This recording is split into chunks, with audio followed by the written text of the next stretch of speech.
The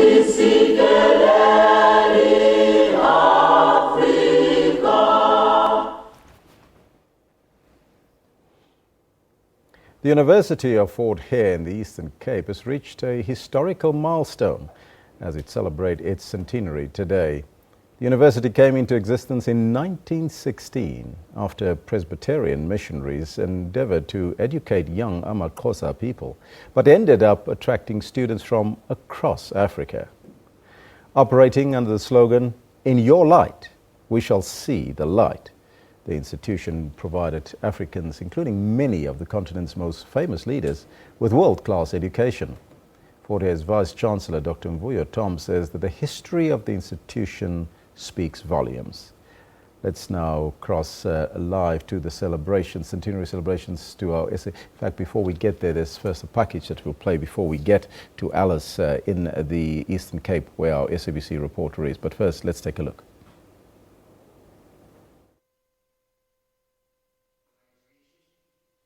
Welcome to all our SABC News viewers. We are coming to you live from Fort Hare University. We are at the Vice Chancellor's office, to be exact, and it is a big month and a big year even for the University of Fort Hare as it celebrates 100 years of existence. And even more than that, it's 100 years of academic excellence. It was formed on the 8th of February back in 1916. It was named the South African Native College back then. And over the years, the university has produced a very high caliber of alumni. Among those, you've got to mention the names of the late great Dr. Nelson Mandela, and of course, ANC's longest serving president, Oliver Reginald Tambo. And of course, you've got to mention current president of Zimbabwe, Mr. Robert Mogabe. And right now, I do have a pleasure of being joined by a former student of this institution. He is now the Vice Chancellor. His name is Dr. Mvuyo Tom. Doc, a very good morning to you and a warm welcome to this broadcast. First of all, congratulations, and tell us, how is the mood like among students and staff alike? Has it really sunk in that we are at this milestone right now? Good morning, Mr. Binqose, and thank you very much for this opportunity, and welcome to the great University of Fort Hare. I think it's more than sunk in to the students and staff of the University of Fort Hare that this is a very great moment in the history of the University of Fort Hare. The vibe that we have seen, the excitement that we see amongst staff and students is such that one feels you are in a different world right now at the University of Fort Hare. All right, Doc, just give us a bit of a background of this institution. I understand that it has had to go through a number of changes. I mean, the apartheid government in 1948, and of course, the Bandustans in the late 80s, and the democratic dispensation in 1994.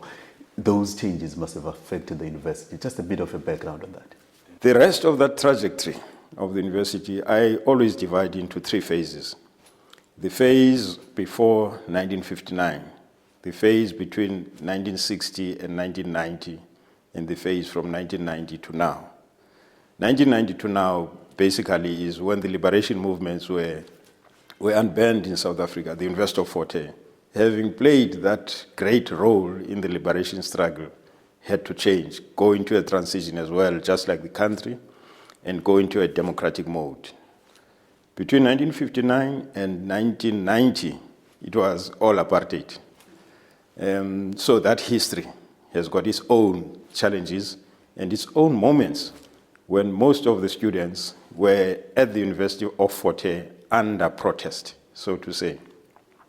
And then the history between 1916 and 1959, which is usually called the golden years of the University of Fort Hare. Looking at some of the names who have gone through this university, names that have been pounded about, you see a lot of men being mentioned there. Were there perhaps any women that are worth mentioning that have been through this university? The first woman graduate of the University of Fort Hare was Gertrude Ntlabati. One of the residences at the university is named after her. And then came another wave of women over time. If you look at the wife of A.C. Jordan, the mother to Paulo Jordan, Mrs. Phyllis Ndandala Jordan, who was amongst the group of the 1930s. She's the only one living in that group of the 1930s. And unfortunately, also, we couldn't get her. She's apparently in Michigan State, in the States. So people like that were graduating from this university. Ivy Matsepe Kasaburi came from this university as well. Mantu Chabalala studied at the University of Fort Hare, and she became a prominent liberation fighter for South Africa. And you then move to the 60s and 70s. There are many other women who came from this university, either in liberation struggles or in the academic spheres. Right now, we've got a vice chancellor, the first vice chancellor of Mpumalanga, Professor Togo Mayegiso, comes from the University of Fort Hare.